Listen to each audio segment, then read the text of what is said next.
Good morning. It's great to be here in Orlando this morning. Thanks, Joan, for the warm introduction. Jeff Harris, my hat is off to you and the rest of the US GIF board for your support to industry, government, and education across the GEOINT community. Thanks to Keith Mosbach and the US GIF leadership and staff for once again putting on this great symposium, and thank you for inviting me to attend. Keep up the great work. NGA leadership, Robert, Sue, Wyman, and your senior team, thank you for your stewardship of the GEOINT community. You lead GEOINT in standards development, cutting-edge research, innovative commercial partnerships, and new tradecraft. Within NGA, you have over 1,000 personnel co-located in partner facilities around the world. You give me great confidence in the future health of GEOINT. It's a privilege to return again and speak at this year's GEOINT Symposium. It'll be great to hear from so many voices of leaders in the GEOINT enterprise over the next few days. Robert Cardillo, Jim Clapper, Betty Sapp, Michael Lumpkin, Steve Welby, Winston Beauchamp, Doug Lavero, and of course in a few minutes, Parag Khanna, each pointing to the key trends shaping the important work ahead. Last year I closed the conference as a final keynote speaker. This year, I'm honored to help kick off the formal portion of this year's conference, framing the conference with some of the thinking from the Pentagon's leadership on how the revolution in GEOINT can contribute to the military's third offset strategy. As you know, as Undersecretary of Defense for Intelligence, I'm responsible for shaping the application of intelligence to the military's needs. I serve as the Secretary of Defense's principal intelligence advisor, oversee $17 billion in military intelligence program funding, as well as other related capabilities in the battle space awareness arena, and shape a 110,000 person civilian and military workforce across the 8 defense intelligence components of the intelligence community. My priorities are to focus on integrating the enterprise, on ensuring it effectively contributes to current military operations, and on building innovative new capabilities for the future. Over the last 4 months, I've had the occasion to visit some of our US military and defense intelligence teams across 16 countries on 5 continents to baseline our contributions: Afghanistan, Iraq, the Middle East, North Africa, across Europe's eastern flanks, the Asia Pacific. One trip was an under-the-radar visit into northeastern Syria with our Special Operations Forces to assess our counter-ISIL efforts there. Another trip allowed me to fly with our United States Air Force, conducting routine reconnaissance over the South China Seas, just as we have done for years in support of freedom of navigation and commerce, international norms, and the peace and stability of the Asia-Pacific region. Without question, one of the biggest takeaways of all of these visits was how central GEOINT is to our day-to-day military operations. Now more than ever, GEOINT plays a critical role in informing our defense leaders to make sound decisions, and in our military commanders' ability to deter our adversaries, and should deterrence fail, enable us to defeat the enemy.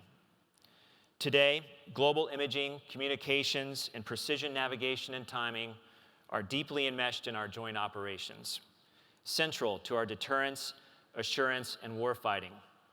Without robust intelligence capabilities to enable decision advantage to our operational forces, our ability to fight and win would be severely compromised. Geostrategic competitors seek to challenge the United States' ability to fight and win a high-end, contested fight by attempting to roll back our ISR advantages and eliminating our historical asymmetric advantages. They benefit from the ubiquity of technology that has enabled them to rapidly improve their air, space, and terrestrial-based ISR. In fact, our near-peer competitors may seek to turn the table on us by choosing their own asymmetric ways to put us off balance. Key among potential adversaries' anti-access area denial, or A2AD, strategies is to deny, degrade, and disrupt our ISR capabilities across all domains. Potential adversaries attempt to confuse and complicate our intelligence gathering and exploitation efforts by using capabilities like camouflage, concealment, decoys, land mobile air defense systems, and ballistic and cruise missiles.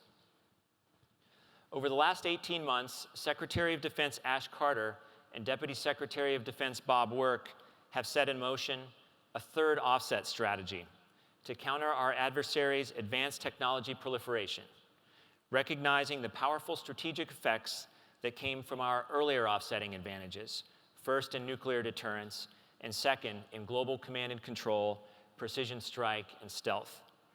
In a third offset, we seek broad-based strategic advantage through new technologies as well as new operating concepts, investing in new tools and capabilities, as well as how to creatively use them. In order to achieve success in the third offset strategy, the Defense Intelligence Enterprise will play a central role, leveraging the GEOINT community's ability to innovate and drive change. A few examples of areas important to the third offset strategy where GEOINT will play a leading role include advanced data analytics, human and machine teaming, deep learning capabilities, all-source model-driven collection management, and machine-to-machine tipping and queuing. Today, I'll touch on 4 current focus areas we at the Pentagon are emphasizing as particularly key to GEOINT's contributions to the military's third offset strategy: GEOINT transformation, survivable and resilient space, commercial partnerships, and coalition integration. First, GEOINT transformation. The GEOINT community forms the heart of our ISR architecture, influencing and pushing sensor development, collection, processing, and analytic tradecraft. You have been on the front end of initial deployments of LiDAR, hyperspectral imagery, ground-moving target indicator, wide area motion imagery, just to name a few of the exciting advances in phenomenology over the last several years. Just over the last 10 days, I visited a range of key nodes in our enterprise where GEOINT innovation is happening. In visits to NGA's new Campus East, to NRO's headquarters in Chantilly, and at DIA at Bowling and NSA at Fort Meade. A few days ago, I and one of our key Five Eyes partners, New Zealand Chief of Defense Intelligence Brigadier John Howard, visited the 480th ISR Wing at Langley Air Force Base, another node in our enterprise where some incredible innovation is underway in allowing real-time access to ISR mission data and content, a very powerful capability and a harbinger of things to come. By the way, Brigadier Howard is here at this conference today, as are, I am sure, all of our Five Eye and other close partners, an indicator of how focused we all are on harnessing the power of GEOINT in the years ahead. Now, as we look ahead, it's clear that this GEOINT community is leading further transformation that will bring real solutions to the needs of the military and the warfighter. One transformation underway is the movement from pixels to services. That is, from a model of providing military operators with pictures to providing them with GEOINT insights. This means developing artificial intelligence systems that use historical and real-time data from multiple sources and domains, identify key information needs based on an operational commander's requirements, and automatically initiate collection to fill knowledge gaps.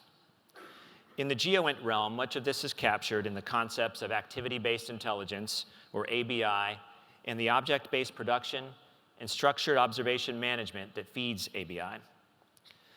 The tasking and collection components of ABI must operate autonomously at machine-to-machine speeds, using all available data and collection resources to predict where an activity of interest will occur and drive the collection and processing of relevant information at greater speeds.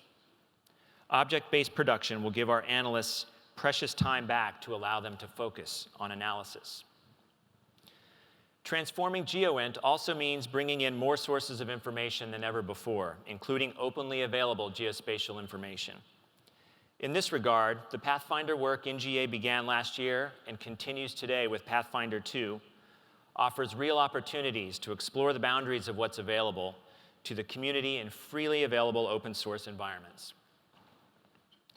Transforming GEOINT also implies an integrated collection approach consisting of diverse sensors and phenomenologies orchestrated across all domains and leveraging government, commercial, and open sources.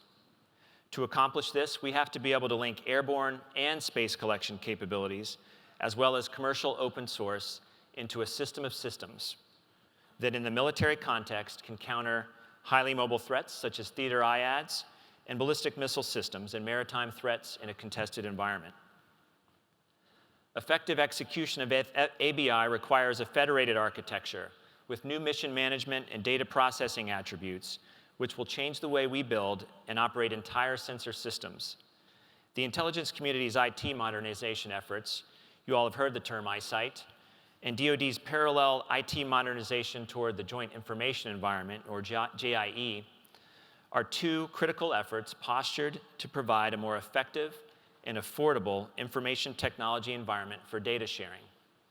eyesight and JIE offer new, exciting, innovative opportunities for national to tactical and tactical to national integration.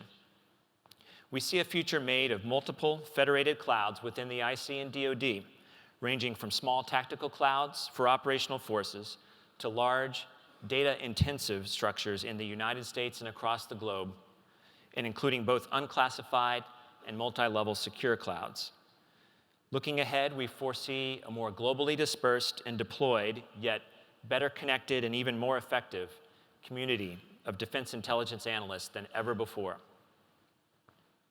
Let me now talk about a second area of focus for the Pentagon in our third offset strategy: survivable and resilient space assets. Unlike our airborne systems, which for the most part have always had to be prepared to operate in a contested environment, space often has been considered a sanctuary. Deputy Secretary Bob Work touched on this recently during the 2016 Space Symposium, when he said, "Our constellations were optimized for an anomalous world, a brief blip of time when our obvious advantages in space-based capabilities could be fielded and operated with impunity. Today, that is no longer the case. The DoD and IC are now emphasizing resiliency for our space programs. Secretary Carter has briefed Congress that we will sustain over the FYDP the more than $5 billion in new investments DoD made last year to make us better postured for contested military operations in space, including over $2 billion in space control efforts to address potential threats to U.S. space systems." The Air Force and the National Reconnaissance Office have taken the lead and are cooperatively working to ensure an integrated approach to resiliency across the space enterprise. Their collaborative efforts will ensure future systems will be built with resiliency considered from the beginning, both within individual systems and from a system of systems perspective. New space programs will have resiliency KPPs, key performance parameters. We've seen the results of this work already shaping our next generation space systems. For example, the recently completed space-based infrared system follow-on analysis of alternatives acknowledged the importance of overhead persistent infrared and evaluated architecture options to meet stringent strategic and tactical warfighting needs. Just as important, the AOA emphasized resiliency against a high-end peer threat in evaluating the architecture options. As the department makes its final decisions on the SBIRS follow-on during this fall's budget review process, resiliency will be a key factor. Similarly, the NRO is increasing resiliency in the national overhead architecture. As the department and intelligence community define requirements for our collection systems, we want to ensure those systems will be available when we need them most. These considerations have already dramatically influenced our requirements for GEOINT and SIGINT systems. This presents its own set of challenges. We might have to trade off some collection performance for increased resiliency.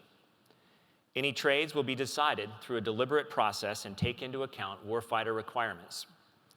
To help offset some of the trades for these resilience capabilities, we'll likely look to available commercial or coalition systems to help address some capability shortfalls. As a result, our warfighters may be depending on systems that are not fully resilient. We need industry's help to come up with innovative ways to make the commercial services we use more resilient and affordable. A key element of resiliency also is effective command and control of our assets. We remain concerned that in the event of conflict involving the US and a near-peer adversary, some of the adversary's early shots would likely target space systems. Space situational awareness, a comprehensive operational picture, and the ability to react quickly are critical to operating through those attacks. The Joint Interagency Coalition Space Operations Center, or JICSPOC, is the experimental platform that will determine the command and control functions and capabilities that we'll need. As an early operational and organizational construct of the third offset strategy, the JICSPOC will heavily leverage our current and future GEOINT capabilities. Advanced technologies will provide different types of space situational awareness. Deep learning machines will allow us to determine what is happening within the constellation. And human-machine collaboration will provide visualization and battle network tools for the commander to make timely decisions. To integrate these initiatives requires a governance structure to monitor and oversee the performance of the entire DoD space portfolio. Last fall, Deputy Secretary Work created the Principal Defense Space Advisor, the Secretary of the Air Force, Debbie James, a position to monitor the portfolio, and formalized also a new Space Major Force program. These efforts are moving the department to a more cohesive and unified space governance model. As the Undersecretary of Defense for Intelligence, I and my team work closely with the Principal Defense Space Advisor, serving as the critical bridge between the Secretary of Defense and the Director of National Intelligence for all joint intelligence efforts. These efforts are very exciting and require our best thinking. We on the government side will look to all of you in industry and in the academic and research community to continue to innovate and help us in this journey. Now to a third area of focus for supporting the Pentagon's third offset strategy, commercial space partnerships. The US government has benefited from a strong partnership with traditional commercial imagery partners over the years. Such partners and their systems have contributed greatly to foundational GEOINT and to all aspects of the US's military operations, in peace, in war, and a range of other key missions, including natural disasters and humanitarian relief. We're seeing great potential in new and upcoming innovative technology and commercial endeavors that will enhance GEOINT and commercial imagery across the board. Beyond today's existing commercial capabilities, a number of US companies, many of which are represented in this room, are building new commercial constellations, developing a broad spectrum of innovative commercial capabilities, and implementing new ways to access, analyze, and process data into commercially useful information. These advantages and advances will prove to be critical enablers for industry users and will likely prove beneficial to the Department of Defense as well. Leveraging the right commercial capabilities will provide new sources of timely data and position the Defense Department to better utilize and fuse data from many sources. As we assess the costs, risks, and benefits of commercial capabilities, individually and collectively, we will seek to fill defense requirements by balancing the right commercial capabilities with national security equities. As we move forward with the third offset strategy and towards more machine-to-machine tipping and queuing, we, government and industry, need to address how to deal with data integrity and information security challenges so that the Department of Defense can leverage these evolving new commercial capabilities and do so as one of many customers without becoming an anchor tenant. The White House Office of Science and Technology Policy recently endorsed a proposal for the Federal Aviation Administration to oversee non-traditional commercial space activities. As the mission authorization proposal moves forward, it may highlight an important need for a designated US organization responsible for oversight, authorization, management, safe operations, and compliance of such capabilities and missions. As these new capabilities proceed, frank and open discussions together with proactive industry best practices will ensure safe space operations into the future. My fourth and final area of focus today in describing our support to the Pentagon's third offset strategy is in coalition integration. As we know, our military operations involve working with allies and coalition partners. The defense intelligence enterprise must continue to effectively integrate the capabilities of long-standing allies while maturing its agility to rapidly interoperate with current and future coalition partners. This is especially important for the GEOINT community. In order to transform the huge volumes of collected data into a decision advantage, we must enable federated processing, exploitation, and dissemination with our allies and partners. The military will increasingly rely on IT information sharing architectures, such as the US BICES and BICES-X capability, to enable this coalition intelligence information sharing imperative. BICES provides critical coalition data and information sharing to our warfighting commands and coalition partners, while meeting a high priority demand for GEOINT data sharing. In fact, it has been so successful at meeting combatant command needs, the demand is exploding. We need to continue to expand our ability to share data with our coalition partners, and we need DoD and industry to partner to fully optimize the effect this capability brings to the overall intelligence enterprise. Integration with partners and allies can provide immediate coverage in areas where the US lacks sensing capability, particularly airborne and manpower, and enhance specific target area knowledge, leading to superior battle space awareness.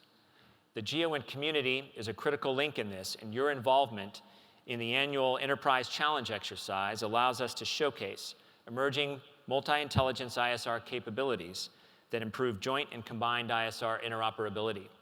With your help, we can achieve effective data integration with our allies and partners. So these are 4 areas where we at DoD believe we all need to shape the revolution in GEOINT in order to make it most beneficial to the military.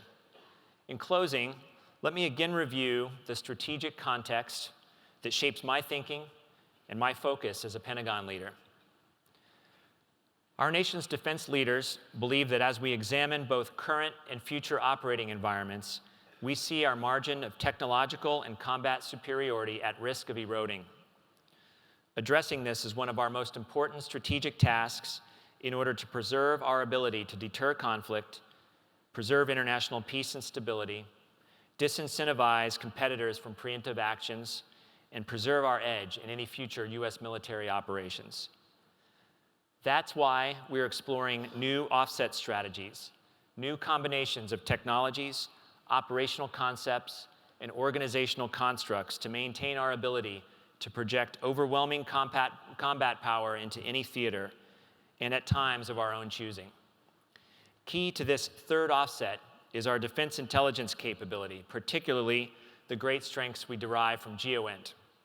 And it is therefore imperative to continue to transform our GEOINT enterprise, to maintain the nation's strategic advantage, to make our space architecture more resilient and survivable, to harness the full creativity of the commercial and academic sectors, and to seamlessly integrate with coalition partners in unprecedented ways.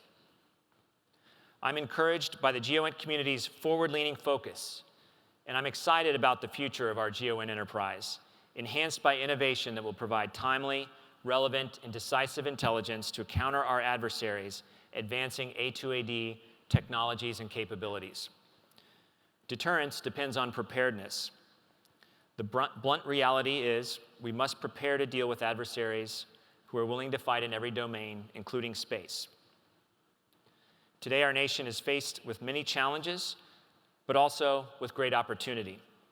We're in an exciting era for defense intelligence, an era where the defense intelligence enterprise has the potential to become the most capable intelligence system the world has ever seen. It really is an honor to spend some time with you all today. Our future success can best be achieved with the close partnering of government, of industry, our allies and coalition partners, and the academic and research communities. So thank you all for what you do to make this community's contribution so vital to the defense of the nation. Thank you.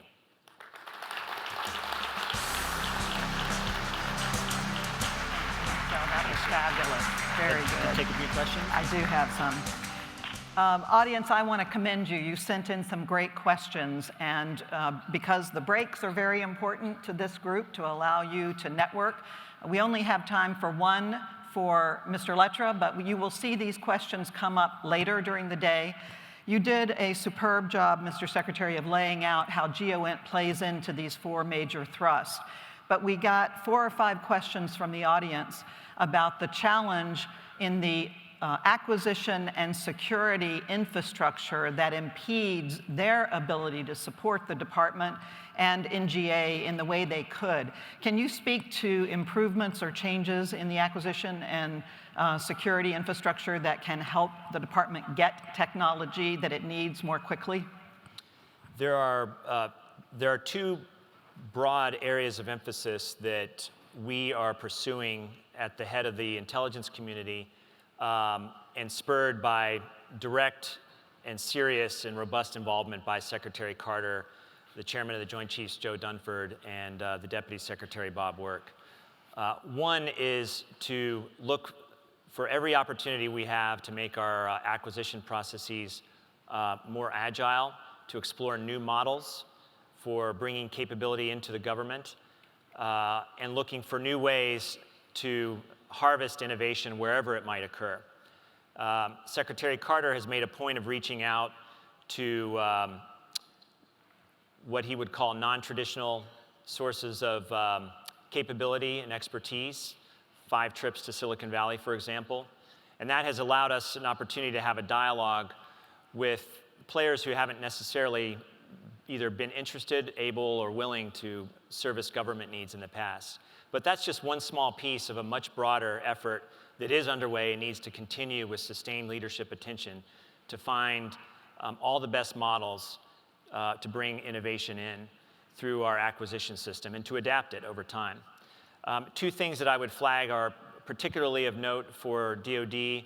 They're not the end-all be-all, but they are examples of many different kinds of things that we're trying to experiment with across the enterprise.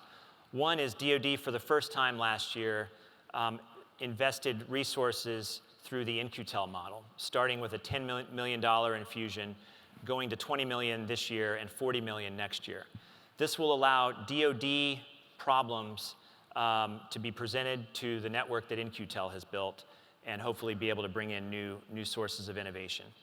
A second is that Secretary Carter and Deputy Secretary Work have brought forward, established what is called DIUX, the Defense Innovation Unit Experimental. 1 outpost on the West Coast, 1 in Boston. Again, not the end-all be-all, but a signal that we're looking for ways to match problems that the government has with solutions that might be presented in the private sector and across industry, and be able to bring those solutions to bear more quickly. The second theme I would say is around the question of security and how security makes life more difficult. Well, on one level, that will always be the case in the intelligence enterprise, but we can't rest in finding ways to be able to allow our security models to adapt and be reshaped given new technologies, new operating concepts, new organizational constructs that can be brought to bear. 2 that I've been paying a lot of attention to in recent years are around IT auditing and monitoring and how to do that in an effective way given the dramatic change that's occurring in the technology sector, and the personnel security model that we have, where we are bit by bit moving to an approach that leverages continuous evaluation to make our personnel security practices more efficient, hopefully allow for easier lateral movement from within industry to serve a variety of customers and clients without having to be unduly delayed by the process of shifting through the security apparatus, but also to be able to make sure that we are able to bring on in new generations the best talent that we can. So those are just 2 examples of what I know is a topic of high interest to a lot of the attendees today. We'll continue to talk about that throughout the course of the day today. Thank you, Mr. Secretary. You have gotten us off to a great start. You've provided tremendous context for why we do what we do and the missions that we're supporting. So thank you so much for being here and for your stewardship. Thanks very much, Joan. I appreciate it. Thank you. Thank you. That was terrific.